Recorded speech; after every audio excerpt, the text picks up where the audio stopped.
정말 충격적인 일이 벌어졌습니다. 유럽 전역의 박물관계와 민속학계가 완전히 뒤집힌 사건이 일어났는데요.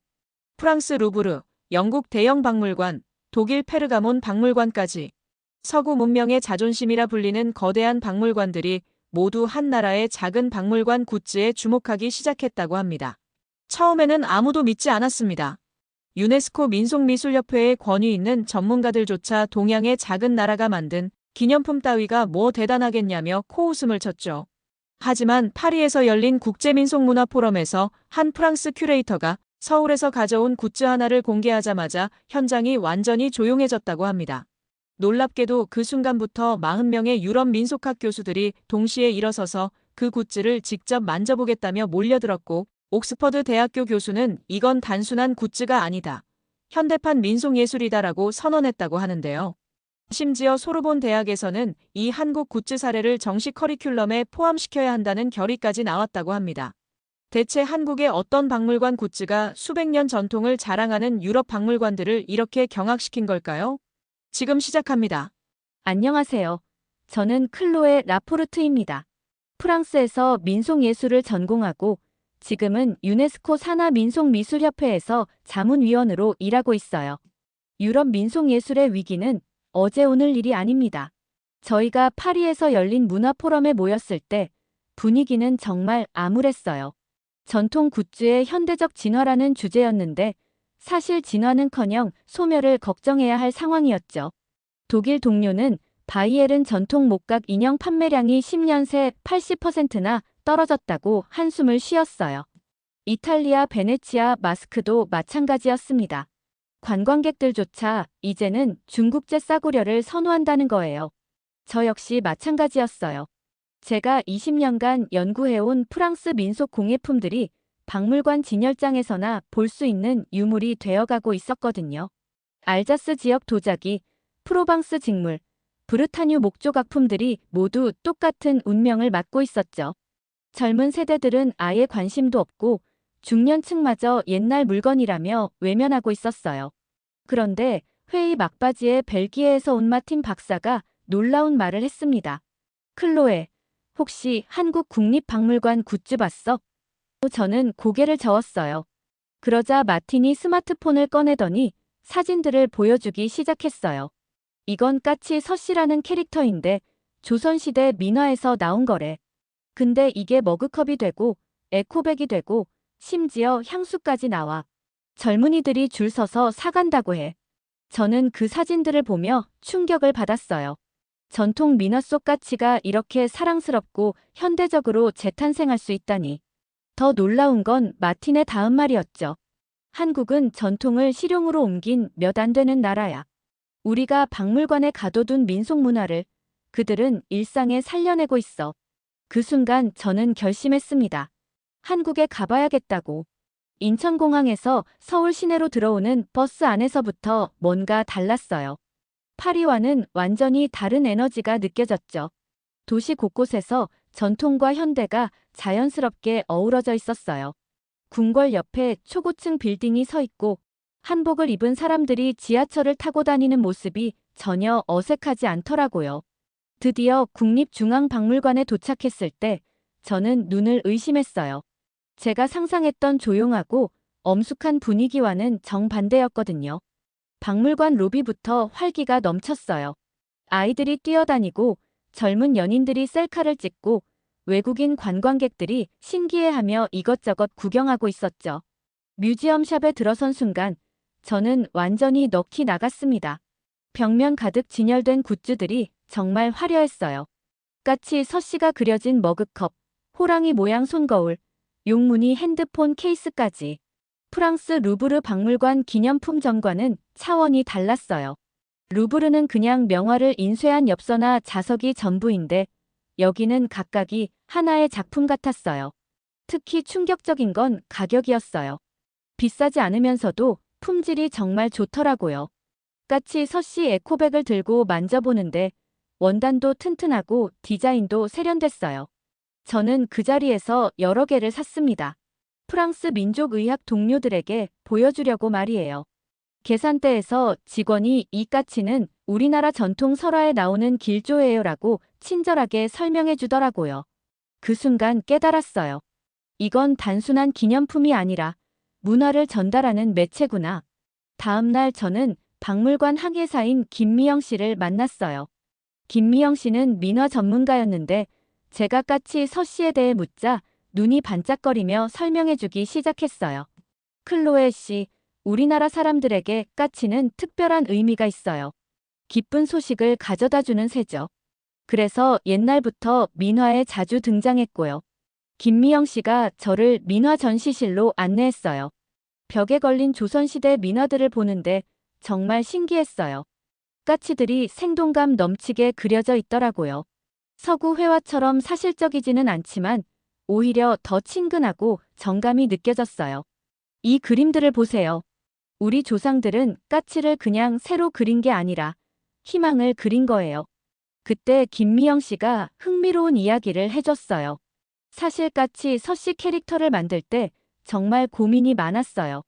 전통을 너무 변형하면 원래 의미가 사라질 수 있고 그대로 두면 젊은 사람들이 관심을 안 가질 테니까요.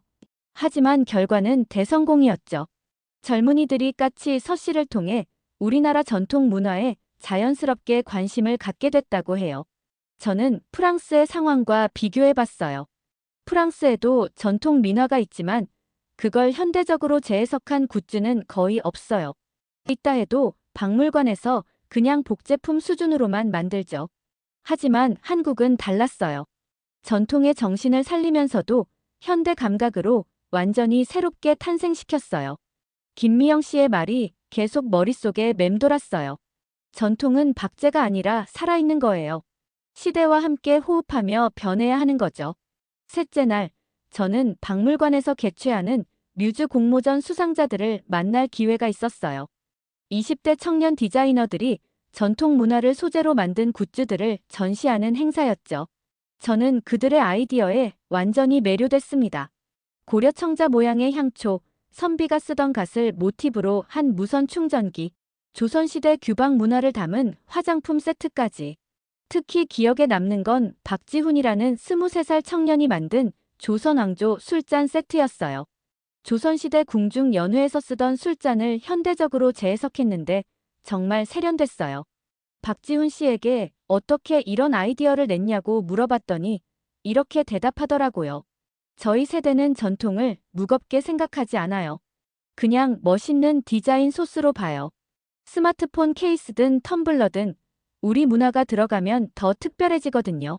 이 말을 들으며 저는 깊은 감동을 받았어요. 유럽의 젊은이들은 전통 문화를 지켜야 할 유산 정도로만 생각해요. 의무감은 있지만 재미는 없죠. 하지만 한국 젊은이들은 전통을 활용할 콘텐츠로 보고 있었어요. 그래서 자연스럽게 창의적인 결과물들이 나오는 거였죠.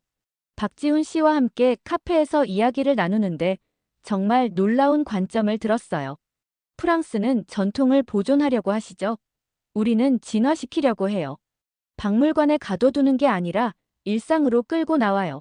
그래야 전통이 죽지 않거든요. 저는 그 순간 깨달았습니다. 한국이 문화 강국이 된 이유가 바로 이거구나. 전통을 박제하지 않고 끊임없이 재창조하는 힘이구나. 서울에서의 마지막 날, 저는 홍대 근처 작은 카페에서 보고서를 정리하고 있었어요. 원래 계획은 유럽 민속 굿즈 활성화 방안이었는데 완전히 방향을 바꿔야겠더라고요. 제목부터 한국 박물관 굿즈의 전통문화 전환 모델로 수정했어요. 노트북 화면을 바라보며 지난 며칠을 정리해보니 정말 많은 것이 바뀌었어요. 처음 서울에 왔을 때는 단순히 한국 굿즈는 왜 인기가 있을까 궁금했는데 이제는 그 답을 명확히 알게 됐어요. 한국은 전통을 살아있는 문화로 만드는 특별한 능력이 있다는 걸 말이에요. 카페 창밖으로 보이는 서울 거리를 보면서 메모를 계속 적어 나갔어요. 유럽이 지켜야 할 전통은 한국처럼 살아 숨쉬는 것이다. 박물관 진열장 속 박제품이 아니라 현대인의 일상 속에서 의미를 찾는 것이다. 이 문장을 적으며 가슴이 뛰었어요. 30년간 민속예술을 연구하면서도 찾지 못했던 답을 한국에서 찾았다는 생각이 들었거든요. 그때 옆 테이블에 앉은 대학생들이 까치, 서씨 에코백을 들고 이야기하는 소리가 들렸어요. 이거 진짜 예쁘지 않아? 우리나라 전통이 이렇게 멋있는 줄 몰랐어. 저는 미소를 지었어요. 바로 이거였어요. 굿즈가 단순한 상품이 아니라 문화적 자긍심을 심어주는 매개체 역할을 하고 있는 거였죠. 프랑스로 돌아가서 꼭 이 이야기를 해야겠다고 다짐했어요. 파리로 돌아온 지 한 달 후 유럽 민속문화 포럼에서 발표할 기회가 있었어요. 발표 제목은 한국 박물관 굿즈에서 배우는 전통문화 활성화 전략이었죠. 사실 내심 걱정이 많았어요. 유럽 학자들이 아시아 사례를 얼마나 진지하게 받아들일지 의문스러웠거든요. 발표장에 들어서니 40명 정도의 민속학 전문가들이 앉아 있었어요. 독일, 이탈리아, 스페인에서 온 교수들의 표정이 사뭇 회의적이더라고요. 저는 프레젠테이션을 시작했어요. 여러분, 혹시 까치 서씨를 아시나요? 당연히 아무도 모르겠다는 표정이었죠. 그때 제가 서울에서 가져온 까치 서씨 굿즈들을 꺼내 보여줬어요. 머그컵, 에코백, 스마트폰 케이스, 심지어 향수까지. 그리고 캐대헌 영상을 틀었어요. 조선시대 민화 속 까치가 현대적 캐릭터로 재탄생하는 과정을 보여주는 영상이었죠. 처음엔 시큰둥하던 분위기가 점점 바뀌기 시작했어요. 이건 단순한 굿즈가 아닙니다. 현대판 민속예술이에요. 제가 이렇게 말하자 옥스퍼드에서 온 윌슨 교수가 손을 들었어요. 정말 흥미로운데요. 전통 민화의 상징성을 해치지 않으면서도 현대적 감각으로 재창조한 게 놀랍습니다. 이탈리아 플로렌스 대학의 로시 교수도 감탄했어요. 우리가 그동안 민속문화를 너무 박물관에만 가둬뒀던 것 같네요. 발표가 끝난 후 질문이 쏟아졌어요. 모두들 한국의 사례에 큰 관심을 보였죠. 특히 전통의 본질을 유지하면서도 현대적으로 해석하는 방법론에 대한 질문이 많았어요. 저는 뿌듯했어요. 한국의 문화적 힘을 유럽 학계에 제대로 알릴 수 있었거든요. 포럼 발표 이후 반응이 정말 뜨거웠어요. 파리 소르본 대학에서 연락이 왔고 런던의 킹스 칼리지에서도 특강 요청이 들어왔어요. 모두 한국의 박물관 굿즈 사례를 자세히 듣고 싶다는 내용이었죠. 저는 정말 바쁜 나날을 보냈어요. 각 대학을 돌아다니며 한국의 전통문화 활용법을 소개했거든요. 특히 기억에 남는 건 파리 장식미술대학에서의 특강이었어요. 학생들이 너무나 진지하게 듣더라고요. 한 학생이 이런 질문을 했어요. 교수님, 그럼 우리도 프랑스 전통문화로 이런 굿즈를 만들 수 있을까요? 저는 자신 있게 대답했어요. 물론이죠. 하지만 한국처럼 전통의 정신을 이해하고 현대적 감각을 입혀야 해요.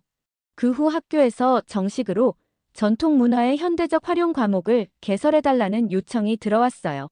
커리큘럼을 짜면서 한국 사례를 중심으로 구성했죠. 까치 서씨뿐만 아니라 다른 한국 박물관 굿즈들도 소개하고 학생들이 직접 프랑스 전통문화를 활용한 굿즈를 기획해보는 실습도 포함시켰어요. 첫 수업 때 학생들의 반응이 놀라웠어요. 한국은 정말 전통 디자인에서 가장 앞선 나라네요 라는 말을 듣는 순간 제 마음이 뿌듯했어요. 한국에서 받은 영감을 이렇게 유럽 젊은이들에게 전해줄 수 있다니. 수업이 끝나고 한 학생이 저에게 다가와서 말했어요. 교수님, 저도 한국에 가서 직접 보고 싶어요. 그 순간 저는 확신했어요. 문화는 국경을 넘나들며 서로에게 영감을 준다는 것을 말이에요. 6개월 후, 저는 개인적으로 다시 서울을 찾았어요. 이번엔 출장이 아닌 순전히 개인 여행이었죠. 공항에서 시내로 가는 길에 택시 기사님이 물어보시더라고요. 한국 처음이세요? 아니에요. 두 번째예요. 이번엔 놀러 왔어요. 그러자 기사님이 웃으시며 말했어요. 한국이 좋나 봐요. 외국분들이 요즘 많이 오세요. 국립중앙박물관에 도착했을 때의 기분은 처음과 완전히 달랐어요. 이제는 이곳이 친숙했어요. 뮤지엄샵에 들어서자마자 새로운 굿즈들이 눈에 띄었어요. 까치 서씨 피규어가 새로 나왔더라고요. 정말 정교하고 사랑스럽게 만들어져 있었어요. 저는 망설임 없이 하나를 샀어요. 계산을 하면서 직원분께 말했어요. 저 지난번에도 여기서 굿즈 많이 샀었는데 정말 좋더라고요. 그러자 직원분이 반가워하시며 물어보시더라고요. 혹시 어느 나라에서 오셨어요? 프랑스에서 왔어요. 저는 박물관 일을 하는데 한국 굿즈가 정말 인상 깊어서 다시 왔어요. 박물관을 나와 근처 카페에 앉아 커피를 마시며 생각해 봤어요. 6개월 전 처음 서울에 왔을 때는 단순히 호기심 때문이었어요. 하지만 이제는 달라요. 한국의 문화적 힘을 온몸으로 느꼈고 그 감동을 유럽에도 전파했어요. 가방 속 같이 서씨 피규어를 만지작거리며 혼잣말을 했어요. 나는 결국 이 굿즈 때문에 한국을 다시 보게 됐구나. 지금 저는 파리의 제 연구실에서 이 이야기를 쓰고 있어요. 책상 위에는 까치 서씨 머그컵이 놓여 있고 벽에는 한국에서 가져온 민화 복제품이 걸려 있어요. 매일 아침 이 머그컵으로 커피를 마시며 한국에서 배운 교훈을 되새겨요. 전통은 지키는 게 아니라 계속 살아있게 하는 것이다. 한국의 작은 굿즈 하나가 제 인생을 바꿨어요. 더 나아가 유럽 민속학계에도 새로운 바람을 일으켰죠.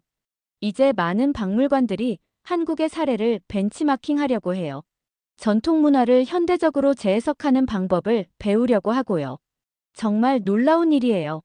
까치 한 마리가 이렇게 큰 변화를 만들어낼 줄 누가 알았겠어요. 오늘도 학생들이 물어봐요.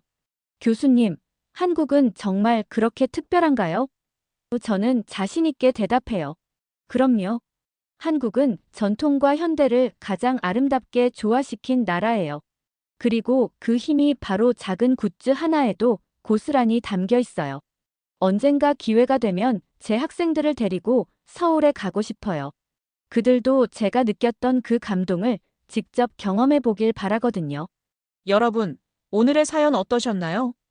작은 박물관 굿즈 하나가 어떻게 유럽 전체를 뒤흔들 수 있는지, 그리고 한국의 전통 문화가 얼마나 특별한 힘을 가지고 있는지 느끼셨을 겁니다. 이런 감동적인 이야기가 더 궁금하시다면 구독 버튼을 꼭 눌러주세요.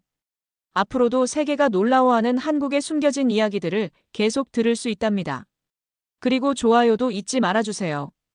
여러분의 좋아요 하나하나가 이런 소중한 이야기를 더 많은 사람들에게 전할 수 있는 힘이 됩니다.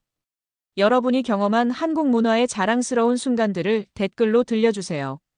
그럼 더 나은 영상으로 돌아오겠습니다. 감사합니다.